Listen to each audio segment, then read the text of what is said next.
아마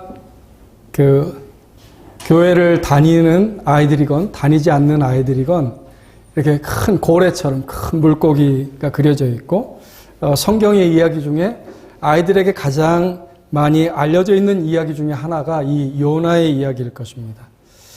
사람이 물고기 뱃속에 들어간다. 이거 굉장히 옛날 동화에나 나올 법한 그런 이야기로 여겨지기 때문에 그렇습니다. 그런데 예수님 당시에 유대인들이 당신이 하나님께로부터 온 사람인지 우리가 어떻게 합니까? 증거를 보여주십시오.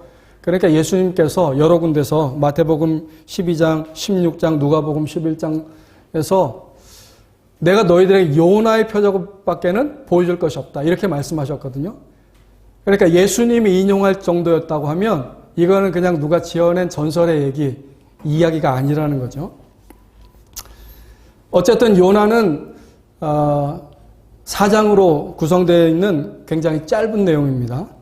비록 짧지만 하나님이 선택한 사역자들, 바로 저와 여러분들에게 하나님이 어떤 것들을 원하시는지를 잘 보여주는 성경이라고 생각할 수 있습니다.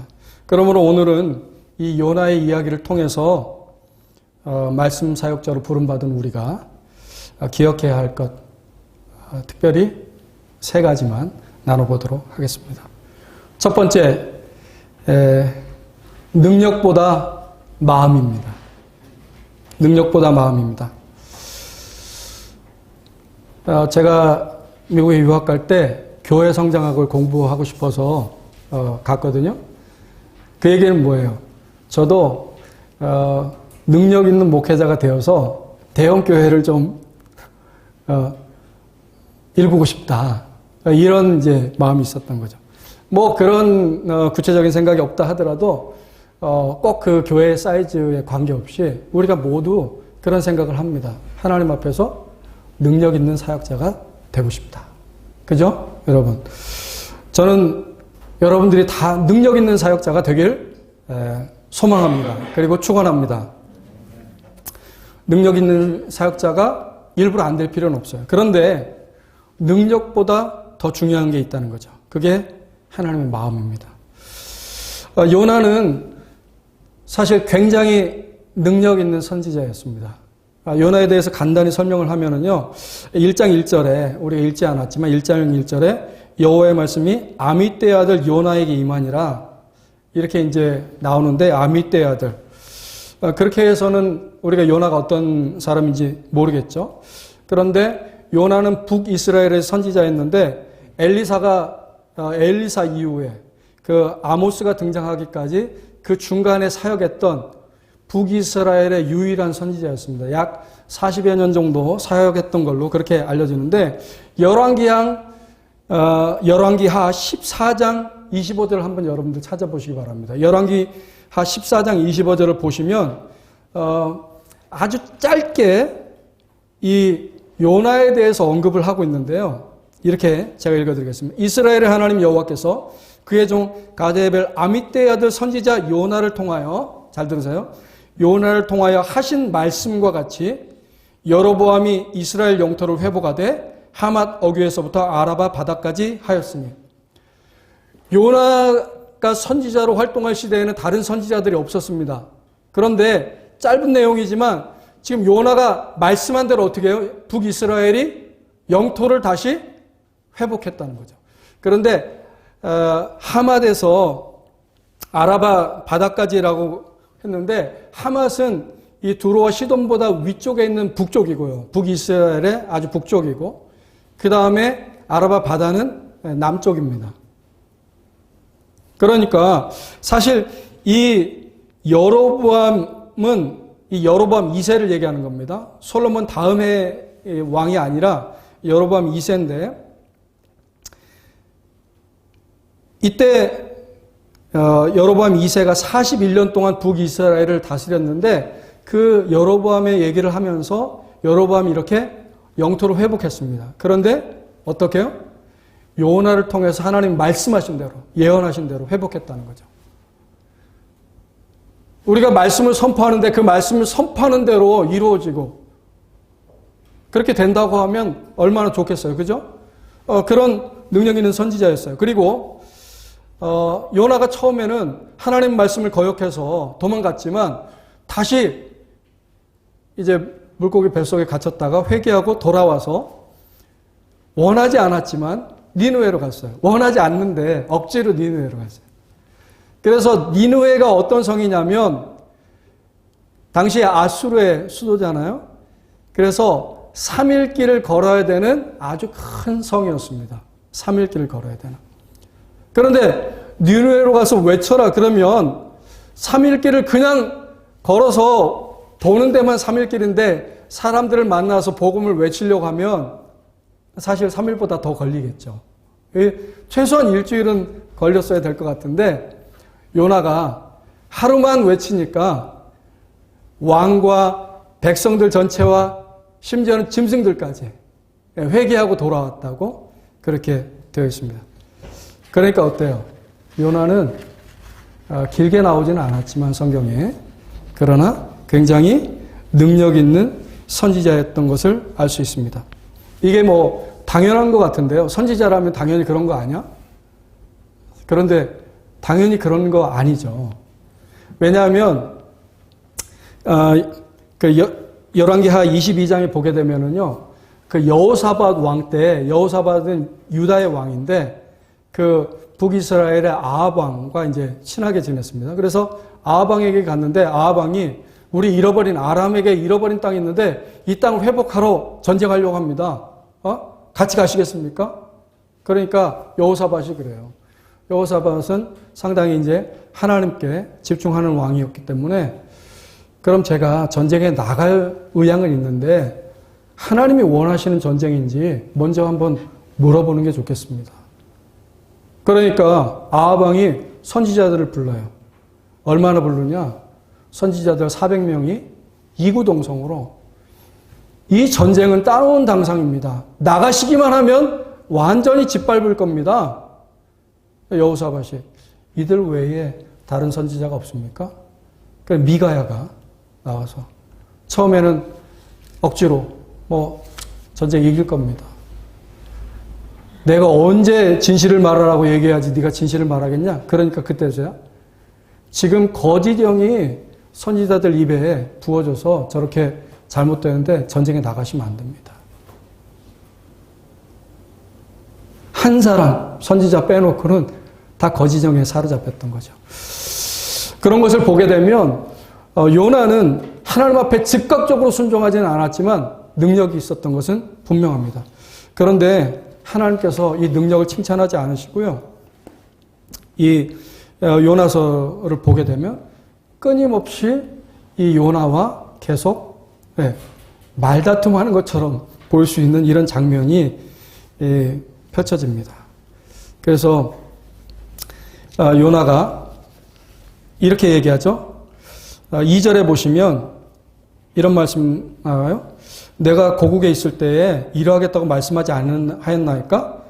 내가 빨리 다시스로 도망하였사오니 주께서는 은혜로우시고 자비로우시며 노하기를 더디하시며 인애가 크시사. 이거 좀 여러분들 익숙한 본문 아니에요? 이 본문은 지금 출애굽기 34장 6절에 나와 있는 말씀이에요. 그러니까 요나는 능력도 있었고 말씀도 굉장히 잘 알았다는 말이에요. 그런데 여러분들이 말씀을 공부하러 왔습니다. 저와 여러분들이 말씀에 능통하길 바랍니다. 그런데 말씀을 많이 한다고 우리가 하나님의 마음을 아는 것은 아니라는 거죠. 그래서 성경에서 빌립보서 2장 5절에서 이렇게 말씀하지 않습니까? 너희 안에 이 마음을 품으라. 곧 그리스도 예수의 마음이니 그는 근본 하나님의 본체시나 하나님과 동등됨을 취할 것으로 여기지 아니하시고 자기를 비워 종의 형체를 가져 사람들과 같이 되었고 죽기까지 복종하셨으니 십자가에 죽으심이라. 십자가에 죽으셨을 때 능력을 행하셨을 때가 아니라 예수 그리스도께서 십자가에 죽으셨을 때 모든 육체가 그리스도께 무릎을 꿇게 하셨다고 그렇게 기록하고 있는 것이죠. 우리는 능력도 있어야 되고 말씀도 능통해야 됩니다. 그러기 위해서 우리가 훈련받기 위해서 여기서 공부하고 연구하고 있습니다. 그렇지만 그것보다 더 우선되어야 하는 것은 하나님의 마음, 예수님의 마음을 아는 거죠. 아는 거 가지고 안 되고 뭐라고 해요? 그 마음을 품어라, 가져라 이거죠. 저와 여러분들이 이곳에서 기억해야 할 것은 사역자로서 능력보다 하나님의 마음을 아는 것이 우선되어야 한다는 것입니다. 두 번째, 우리가 기억해야 될 게 있는데, 우리가 하나님의 목적이라는 사실을 기억해야 됩니다. 우리가 하나님의 목적입니다. 가끔 우리가 열심히 사역하다 보면 이런 생각이 들 때가 있어요. 나는 뭐지? 내가 말씀을 전하고 내가 기도해줘서 저 사람은 이렇게 문제도 해결되고 회복되고 성장하고 뭔가 변화가 있는 것 같은데 내 모습을 보게 되면 내가 원하는 그런 처지가 아닐 때가 있잖아요. 그럼 도대체 나는 뭐지? 사역은 열심히 하고 하나님을 위해서 내가 이렇게 충성을 다하는데 왜 나는 이 모양 이 꼴인 거지? 이렇게 생각할 수 있는 거죠. 가끔 스파 영화를 보면은요, 그 스릴 넘치는 큰 액션과 그곳에서 영웅으로 살아남아서 돌아오는 그런 장면이 대부분을 이루고 있지만 그 스파이 영화에서 보게 되면 뒤통수를 치는 내용이 있습니다. 조국을 위해서 가족도 버리고 생명을 바쳐서 임무를 완수하고 왔는데 너는 국가 기밀을 알고 있기 때문에 살려줄 수 없다. 그래서 조국에 의해서 배반당하고 죽임을 당하는 경우를 우리가 종종 보게 됩니다. 하나님께서 우리를 죽이시지는 않지만 마치 이것처럼 하나님의 일을 하면서 때로는 이런 생각이 드는 거죠. 이게 중요한 것은 알겠는데 나는 중요하지 않은가? 나는 뭐지? 나는 그냥 소모품인가? 종인가? 도구인가? 어떻게 생각하세요? 여러분들은 그런 생각 드실 때 없습니까? 네. 믿음이 좋으신 것 같아요. 네. 그런데 그 질문에 대해서 이 오늘 성경 요나서가 명확하게 답변하고 있는 겁니다. 그게 뭐냐면 아니다. 내가 어떤 프로젝트를 완수하기 위한 그런 소모품이 아니라 네가 나의 목적이다. 네가 나의 목적이다. 하나님께서 여러분 한 사람 한 사람이 천하보다 존귀하다고 말씀하시는 겁니다. 생각해 보십시오. 만약에 이 니느웨에 가서 복음을 전해서 이 니느웨 백성들이 돌아오는 것이 중요합니다. 그런데 그것이 하나님의 유일한 목적이었다고 한다면 오늘 4장 필요할까요? 안 필요할까요? 네, 3장에 보면 요나가 외친 다음에 니느웨 백성들이 다 돌아왔어요. 그럼 다 끝난 거잖아요. 임무 끝. 모든 것이 성취되었습니다. 목적이 달성되었어요. 그럼 끝나야 되는데 4장이 지금 말 같지도 않은 천지를 지으신 하나님과 지금 일개 선지자하고 야 네가 지금 나한테 화내는 게 합당하냐? 제가 죽더라도 화내는 게 맞습니다. 하나님 이러실 수 있습니까? 지금 이런 말도 안 되는 장면이 이어지고 있는 거예요. 왜 그렇습니까? 만약에 니느웨 백성만이 하나님의 목적이었다고 한다면 제가 하나님이라고 한다면 사실 2장까지 갈 필요도 없어요. 요나 대신에 여러분 같은 다른 선지자를 제가 세우겠습니다. 저 같으면. 그런데 왜 하나님께서 물고기를 동원하시고 이 정말 사람들이 믿을 수 없는 이런 일들을 해가시면서 또 그 이후에 박넝쿨을 키우시고 또 벌레를 동원하시고 계속 정말 말 섞고 싶지 않으실 것 같아요. 그런데 요나와 말도 안 되는 걸로 말을 섞으시면서 계속 설득하고 계신 거예요. 왜 그렇습니까? 하나님께서는 니느웨 백성 이전에 요나가 중요했던 거죠. 여러분의 사역의 현장에 갔을 때 여러분이 지치고 힘들 수 있습니다. 그리고 이 교회를 사랑하시는 건 알겠고 성도들을 사랑하시는 건 알겠는데 나를 향하신 하나님의 마음이 무엇인가?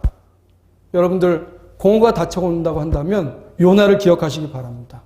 하나님은 내 사역 이전에 나를 먼저 사랑하신다.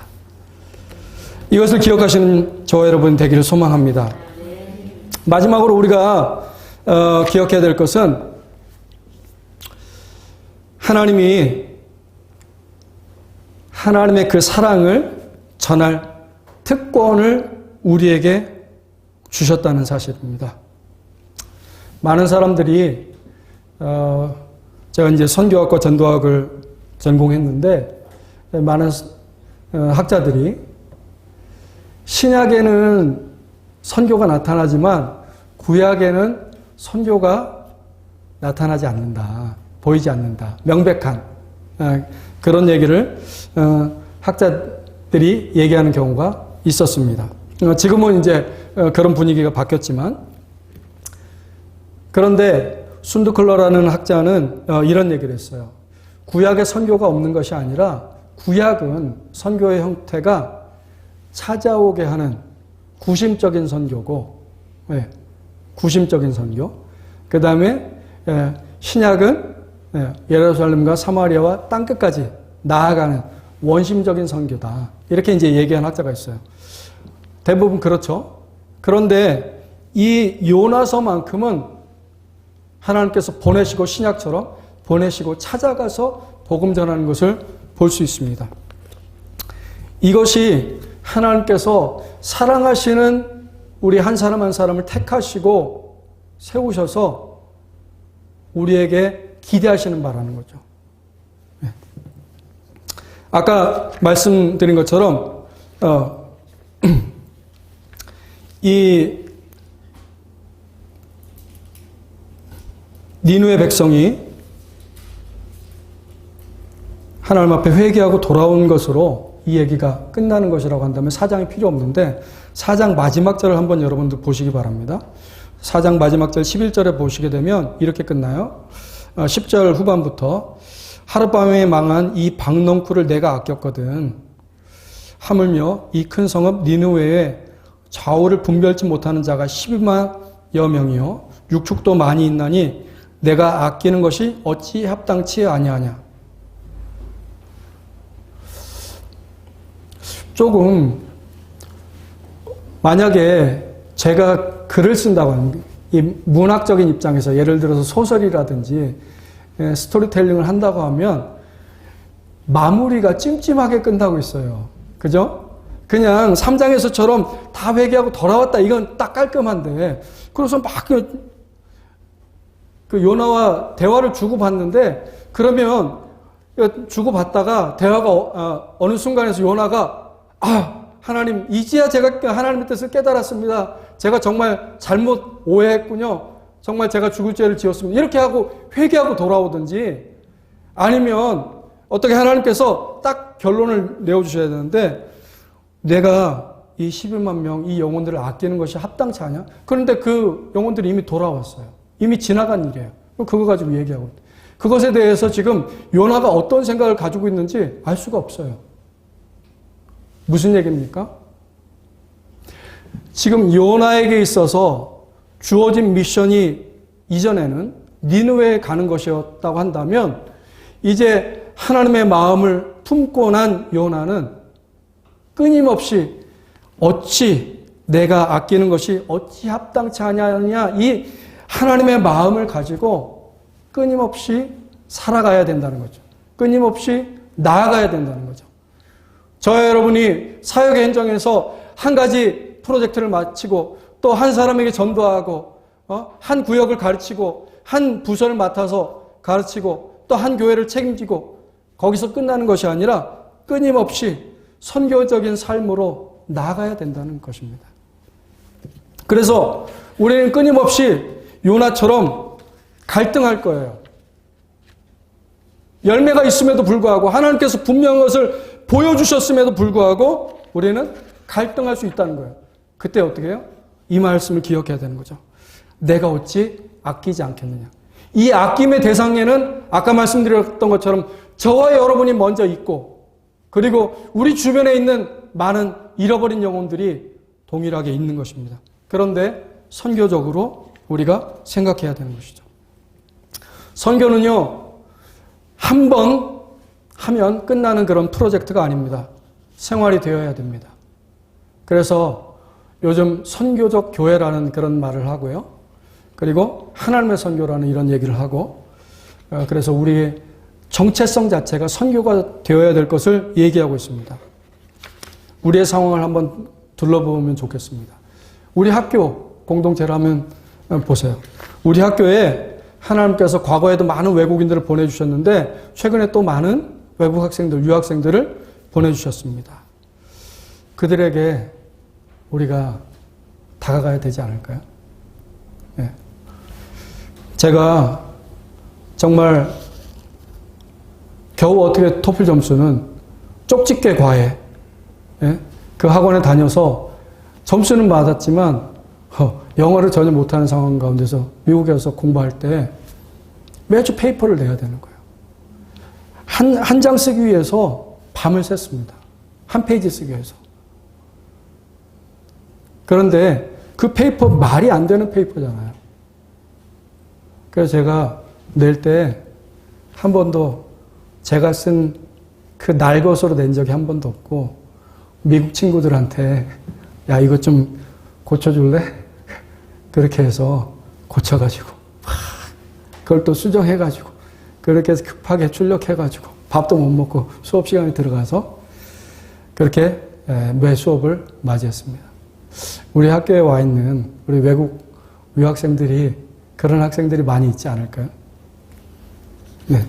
그래서 우리가 이 유학생들을 더 섬기고 또 교제하고 나누기를 원합니다. 그래서 학교에서 지금 이제 좀 그들에게는 물건도 필요하고 여러 가지 필요한 것들이 많을 것 같아서, 또 뭐 여러분들도 필요한 게 있을 것 같아서 공유 공간을 지하 1층에 지금 마련하고 있습니다.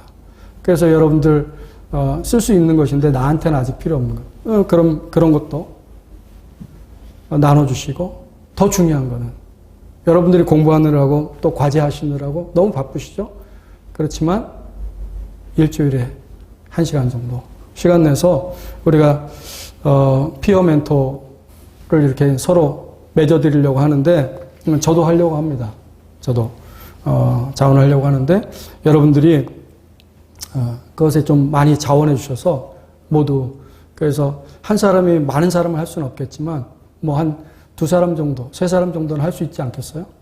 그렇게 해서 여러분들이 뭘 내가 가르쳐 줘야 된다. 제가 영어 배운 거 얘기했는데 가르쳐 줘야 된다 이렇게 생각하지 마시고, 그들의 문화가 무엇인지, 그들이 어떤 세계관을 가지고 있는지, 그들의 언어가 무엇인지 서로 배우고 교제하면서 나누는 가운데 그리스도의 사랑을 자연스럽게 전해 주시는 그런 역할을 해 주시면 정말 좋을 것 같습니다. 하나님께서 우리에게 값으로 매길 수 없는 사랑을 주셨습니다. 장래일도, 천사도, 죽음도, 칼도, 환난도 그리스도의 사랑에서 우리를 끊어놓을 수 없다고 말씀하셨는데, 그 사랑을 우리에게 주신 이유가 풍성히 우리로 하여금 누리게 하시고, 우리에게 그 사랑이 넘쳐서 우리 주변에 있는 사람에게까지 흘러가기를 원하시는 그런 역할로 주님께서 우리를 부르셨습니다. 그래서 그런 선교적 삶은 특권입니다. 숙제가 아니라 특권입니다. 이런 특권을 누리는 저와 여러분 되시기를 예수님의 이름으로 축원합니다. 기도하겠습니다.